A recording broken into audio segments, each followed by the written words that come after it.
Hello everyone, welcome to Mustad Friday Night Live edition. We are just outside Newmarket in a livery yard where we do a bit of general riding horse shoeing. This is not my everyday stuff. Everyone knows that I'm sort of more into the racing and thoroughbred scene, but I do train apprentices and we have to do this kind of work. So today's edition is more, I want to talk about the machine-made shoes, hot shoes that we use, and how I can teach apprentices to make shoes from these for our everyday work, and just try and simplify how we make the shoes, trying to take the numbers away, as in measuring feet for shoes, and just making it a bit easier for my guys that aren't shoeing hot day in, day out. So it's a bit of basic housekeeping. For the guys that are proficient shoemakers, it might be a bit of a refresher for you, but it's more for the starters, the apprentices, guys that are learning coming into the trade. So let's go through, have a look at what the horse we've got today. So this is Freddie. This is general purpose horse. He drives, he rides, he lives out a lot. The guys have already started dressing his feet. We've got Sonny and Rob here. Sonny is a first year apprentice and Rob's our qualified man. So you can see here, we've got a lovely foot. Like I say, it's general purpose riding cob. It's a great foot to have for making fits or, just general shoeing. The shoe we have here is a Mustad Libero Concave 10mm. This is a great general purpose riding horse, everyday kind of shoe. And I'm not looking to give crazy length. He lives out, he's got nice strong upright feet. So you can see this shoe, by the time the clip gets cut in, everything pulled back slightly, it's going to be a nice fit and an easy fit. So those that are already buying shoes and out shoeing for themselves, you'll buy a brand that suits the way you shoe and that you understand how that shoe moves and your feet grow to that shape. So if, for likes of my guys making shoes, if we have these are our templates, so that when you come to making fits, you've already got an idea of what shoe you want to look like and how much length you're going to give. So we're not going to measure the foot, we're going to learn to measure shoes. And you make shoes, you make your handmade shoes from the sizes of shoe you use. So you take away the numbers off of feet. So when a horse walks in and you think, well, that's definitely a number 3, or that's definitely a number 4, you're going to know that's X amount of steel for that size shoe, or X amount of steel for that size shoe. And then it takes a little bit of thinking away from the foot and where to measure. Everyone gets confused which part of the heel to measure to, the width across the widest part. So it's just a simplified way of making a handmade shoe for a foot without getting too complicated in numbers. So let's just take this foot forward. And what this also does, especially when you come to making fits, by having a shoe that you use regularly and you know that it's going to fit, it gives you your end look, so you know what you want to achieve when you come to the end. And really this shoe would just be setting that clip up. By the time we cut our clip in and pulled under, we'd lose a bit of the toe width that's there, gain it a bit of the heel width. This shoe's really ready to go. So we're going to make our concave shoe as close to this as possible, and it should just drop on for us. So I'll leave the guys to it, carrying on there.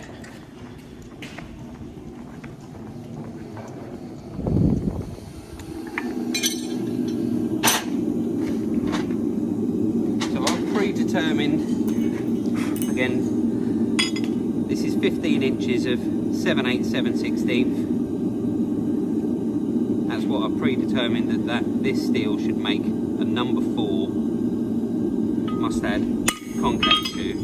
I like to just use it, again, take numbers away. You give lads rulers and they end up not marking the centre correctly. Just take the numbers away, use a triangle and you know your dead centre, and then make sure you get see a nice strong centre dot, so that when you pull your shoe out the fire, you're ready to work. We'll let that get hot. So what we've got in the range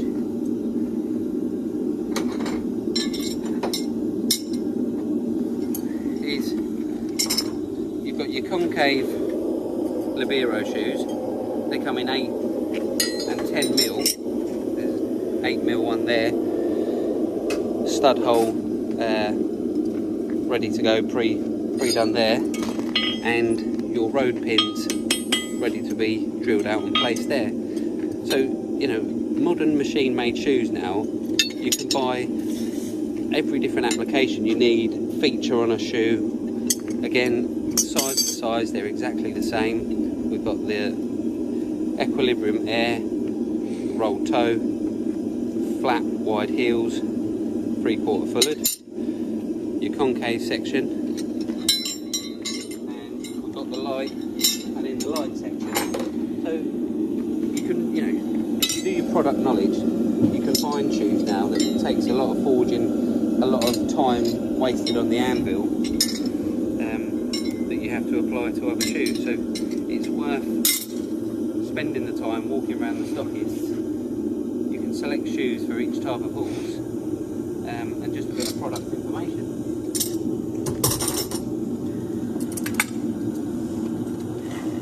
Spin that round.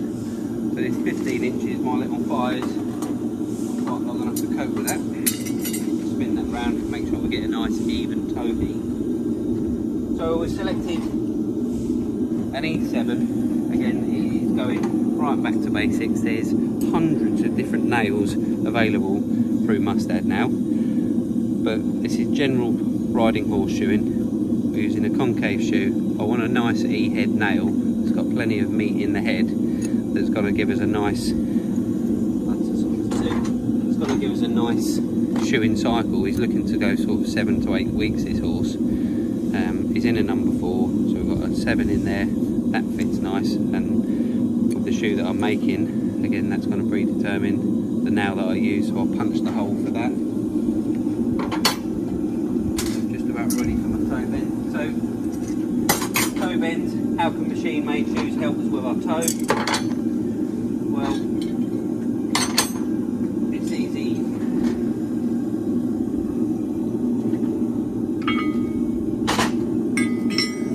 It's easy if you've got a template in front of you. So again, making your toe bends. The machine-made shoe has already given us a nice toe bend to follow. And again, I know this is very basic stuff, but some guys won't have seen this. So there's your toe.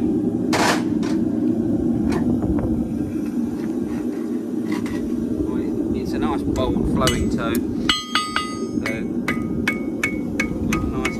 Long heat there. We keep dropping it onto our template, seeing how far off we are.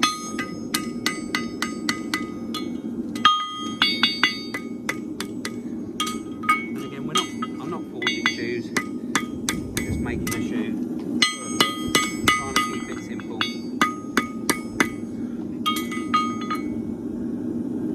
And we'll just take them toe quarters on.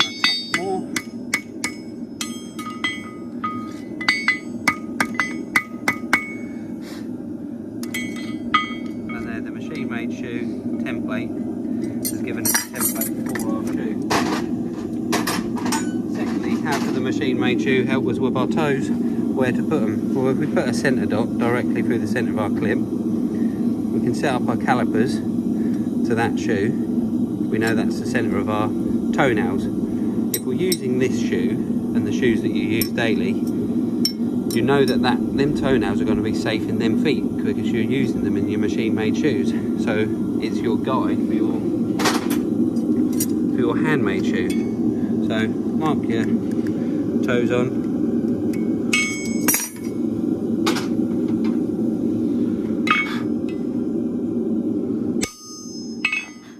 Punch them in. So next step, toenails are very important, because when we put our heel on, swing our branch round, if our toe nails are in line with our heel, if it bisects through the heel, then we know that shape is going to be correct for this horse. Again, how do we know that? Well, we've got our machine-made shoe, our toe nail bisects the heel. We've had that shoe on the foot, we know that it's pretty much there or thereabouts, so we're just mimicking that.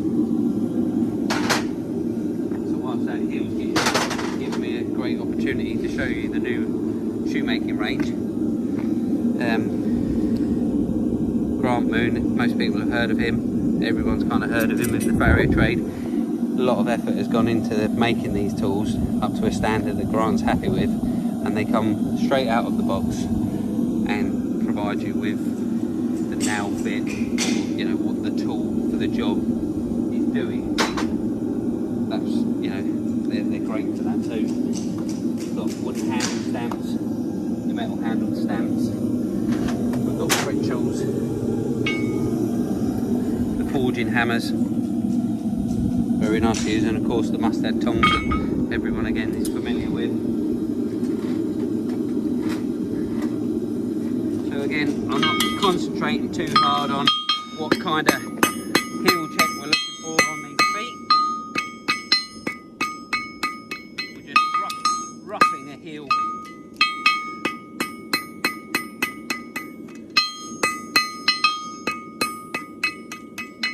For on-site work.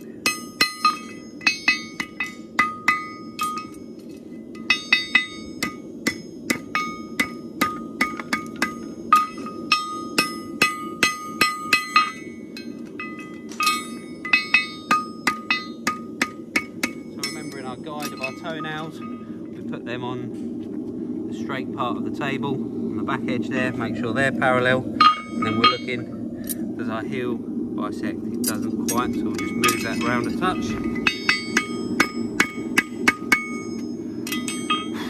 Now, heel nails, everyone wonders where do we put our heel nails. Again, you can use the calipers on your machine made shoe, so where your heel nail's going to be. I like to bisect through the toe. If you go parallel with your tongs, use the straight edge, where that touches, where your tongs touch the bend of your shoe, that's going to be the widest point, so that's where your heel nail's going to go.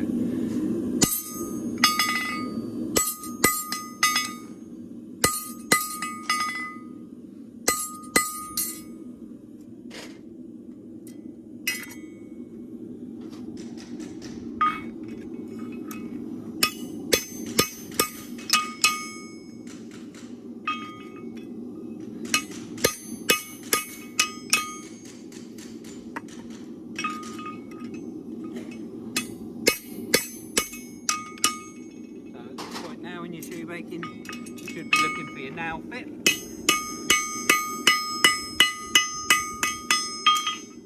we want that to be minimal effort. We don't want to be going back. These tools were straight out of the box. The stamp's working great. It's opening up.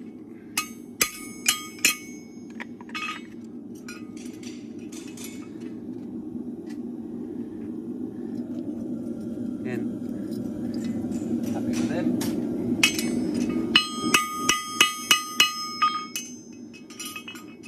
And now we'll just repeat the cycle on the inside. Again, that.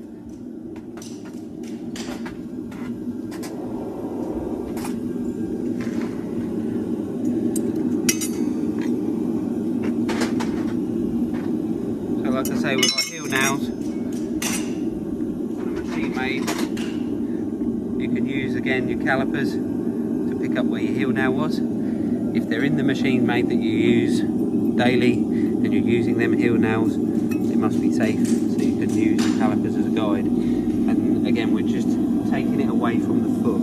You can go to the foot when you're more experienced and you're looking at where to put features of shoes and things like that. But if you're struggling to find where measurements should be on a foot and where things should go to the shoes that you use to give you those reference points.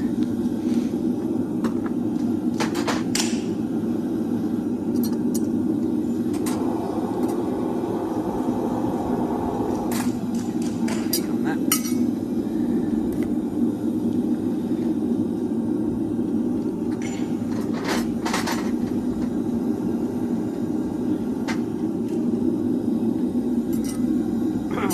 actually got another farrier pulled in, working through the barn today. Might catch up with him, see what he's up to in a minute. Right, inside I will just put a bit of an inside heel to this. Again, I'm just roughing a heel on. I'm just going to close the section up a touch just to give it an inside look. I'm not looking to extend material, I'm not forging, just rolling that top edge in.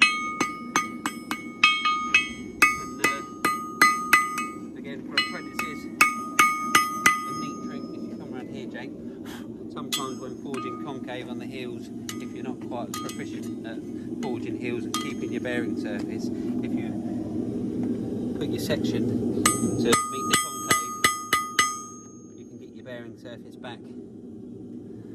I don't know, with bosses, there's nothing worse. Lads are handing your shoes and they've not thought about that bearing surface.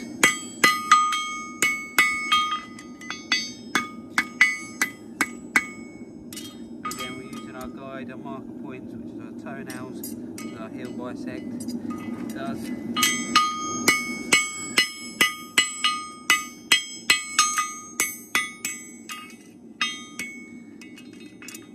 Line our toenails up on the back of the anvil, lay our tongs on, find our heel marker point,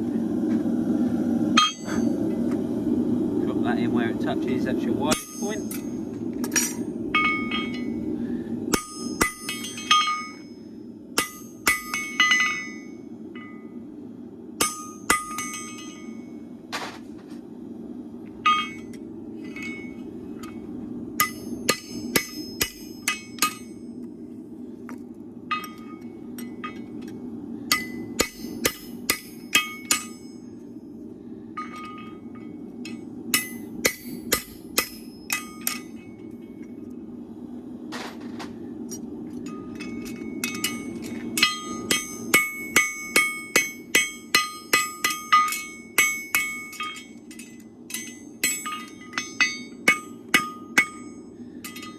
So, let's take a look at our machine made.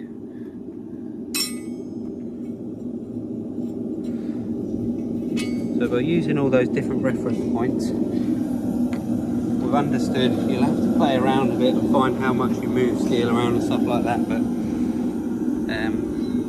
it's now the same size as that machine made. We knew how this machine made was going to be fitted, so now we're going to pop the clip on, take this to the foot, and we shouldn't be too far away. We know that already because we've put our machine made on, which was our template, and that's given us a guide. So anyone that's got exams coming up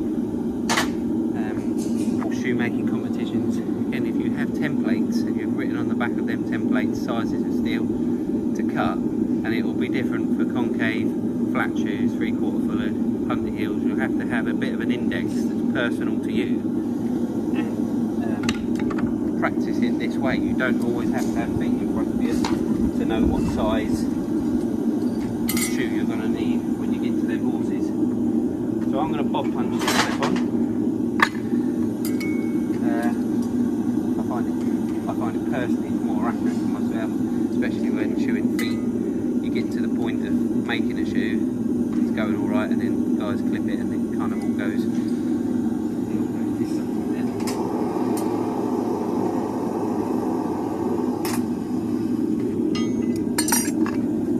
So again, just gonna find my centre dot. Make sure I get a nice bob out.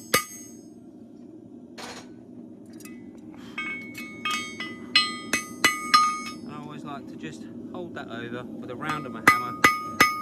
Just get it started. We're not in a rush for it because we're at the end of the shoemaking session.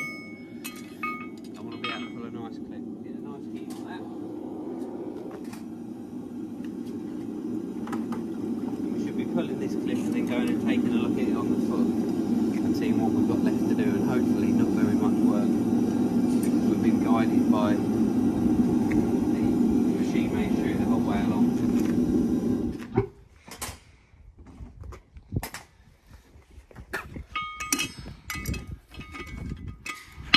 So by pulling that clip over earlier, I can use the round of my hammer, pull a nice bit of meat out.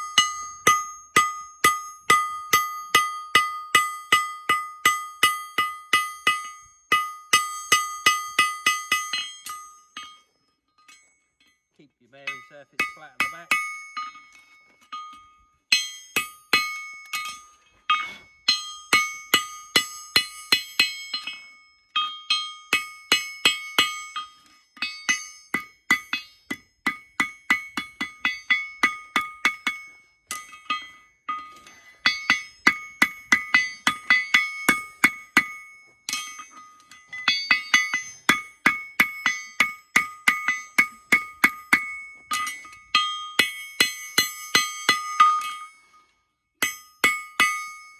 Right, we'll just have a look at our machine made over the top of that before we make the walk to the horse.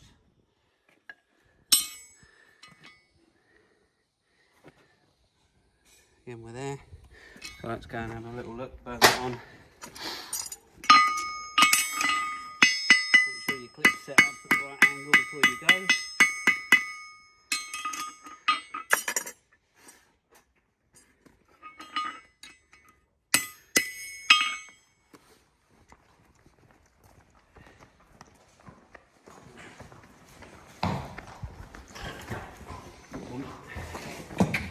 We're ready. It seems a little while since I was here looking at this foot. So with myself, I like to hold it, the foot with one hand and the shoe in the pritchel with the other, so I can get my toe clip exactly where I want it. And then as I'm happy with that, lower the shoe.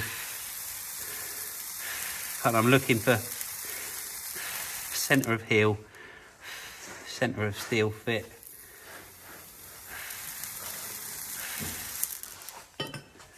My clip should be burnt in because I set my clip up before coming. Notch that out. I don't like gigantic clips. I like a nice strong clip, but the thicker at the base you find these clips, then they're harder to fit.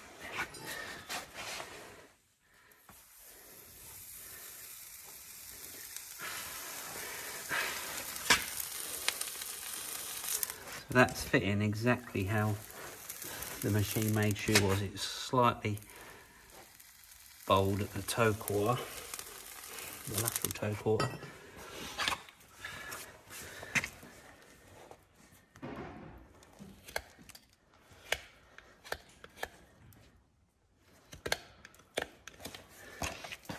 Good boy.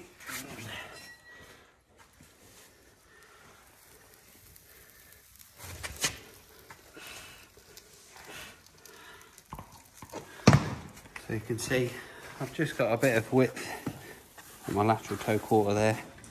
I'm going to go box that off, come back and have a look.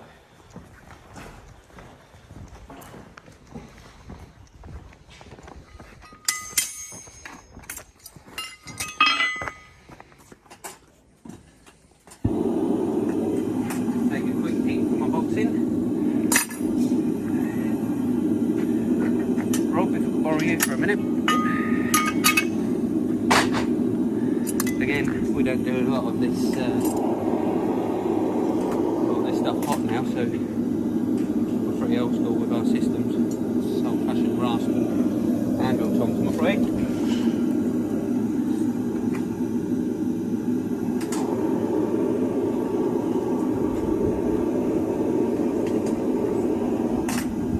So to start off, I'll just clean my heels up first. Rob, if you can take over there.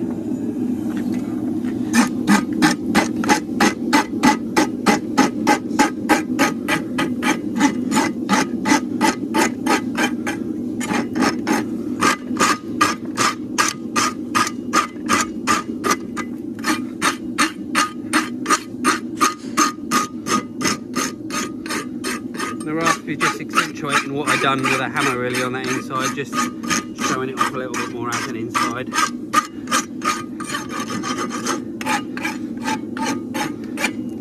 that over. Have it on the lateral side first. Most work to do on the laterals. And up, up.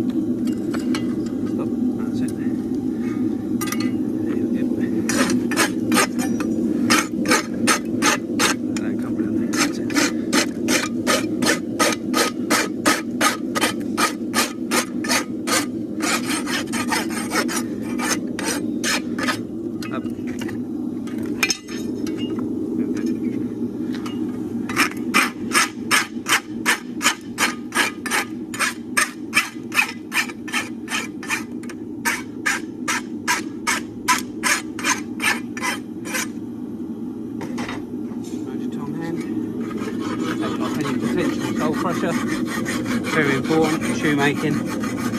Your inside edge raises up. Take that sole crusher away.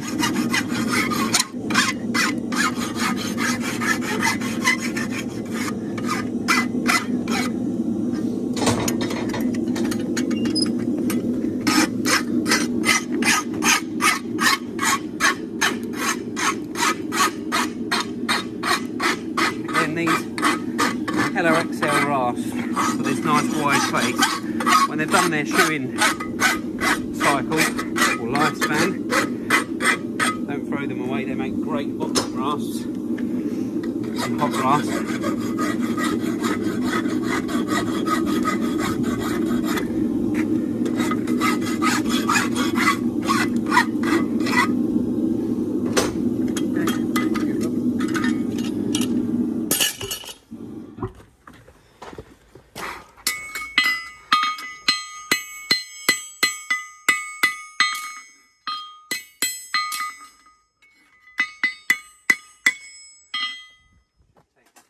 Heat of that.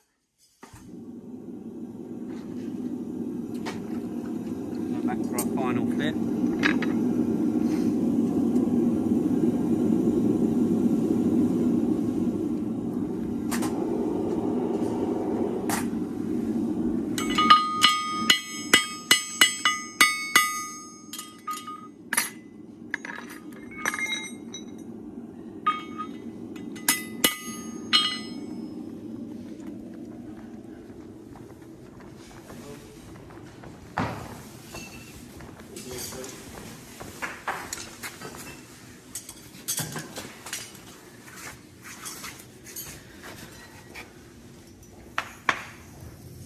Looking for that centre of heel, centre of steel, which I've got. Okay, I'm happy enough with that fit. The boxing has brought that toe quarter back a touch, but in actual fact it needs a little bit of lacking toe there.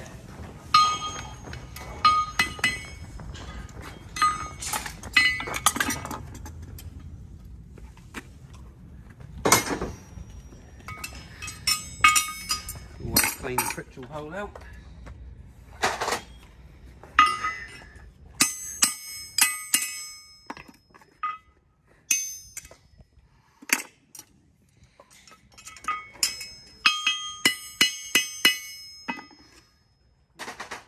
Final bit of presentation, obviously, just give it a little clean up.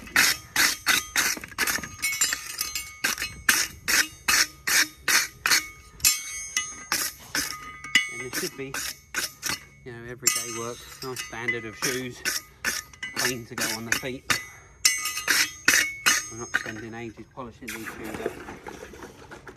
And it's the same really for your exams. Obviously, if you're proficient at what you do, you want to show the best of yourself. But if you're not, and you don't get the opportunities to shoemake a lot, when you come to your exams, you need to concentrate on the right things, the basics, nail placement, shoe shape, flat level, everything in the right place. A good basic shoe will always be marked better than a shoe that looks nice but you can't get a nail in it. Right. Knock this on. How are we in time, my shape? 29 minutes. Hopefully I'm not boring too many of you. So always check the fit's cold. Yeah, look down there. And if you get time in your exams as well, pull them forward, take a look, because it can show you so much more of what's going on.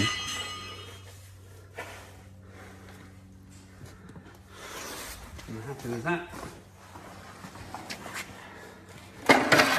So let's knock this on. And again, there's a beautiful range of shoeing tools now provided by Mustad. These nailing on hammers. They've also, don't know if many people know, they've got the magnet on the bottom of them. A lot of guys are already putting magnets on the bottom of their hammers, but these ones are probably, I think, the only manufactured hammer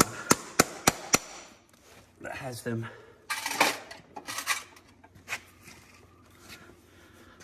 Checking they'll fit.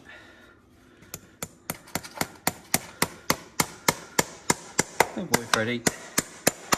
You can just stand on his head for me, please, Sonny.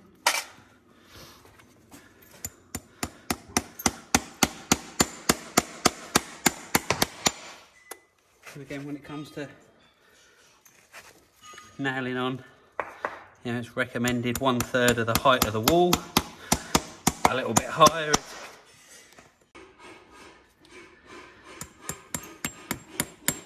Not essential, but certainly on a 7 or 8 week cycle like this horse, you're going to want good strong nails. So we'll just change that quarter nail.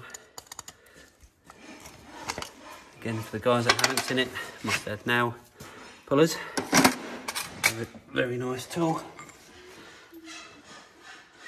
Good boy, Freddie.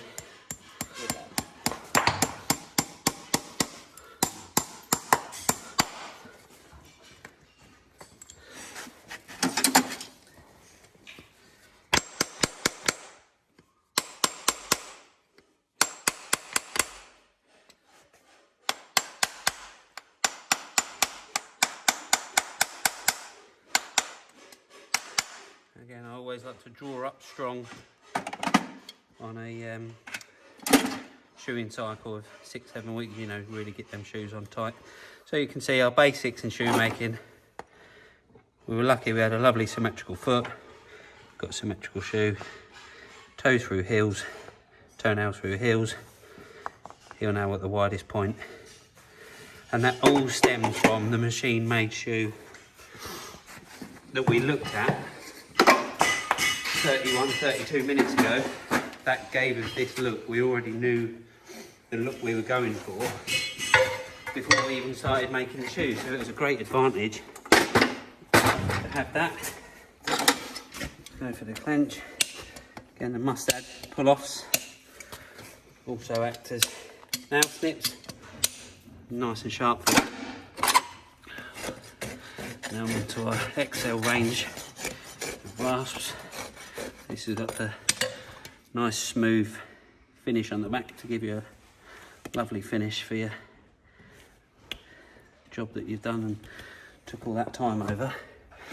Kind of the Mustad way now is, you know, we all promote good high finish is what you're looking for. If you're getting a high standard finish, you're taking pride in your work.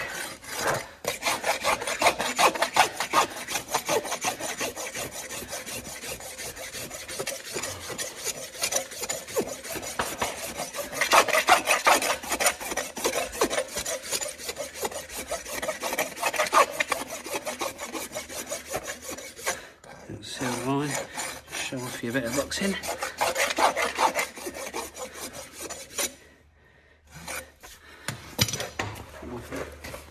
If you can get round there, Jake. Dark in this corner. So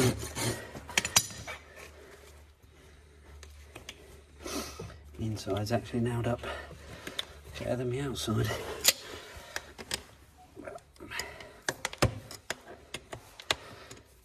Again, the new Mustad range of nail clenchers. I use them daily on thoroughbred work, but they're also good enough for general purpose riding horse stuff on bigger nails.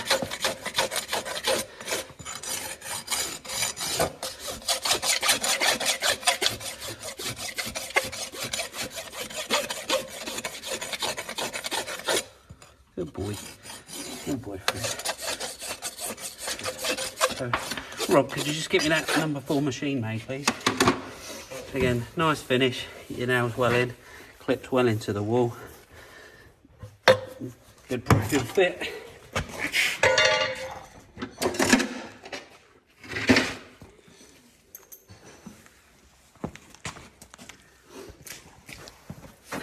Always finish your work off.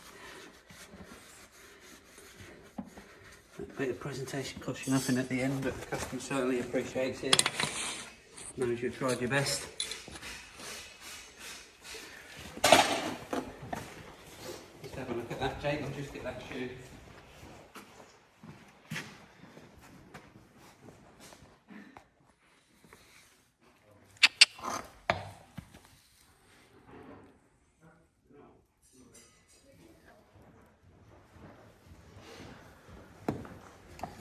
So that was our machine made shoe.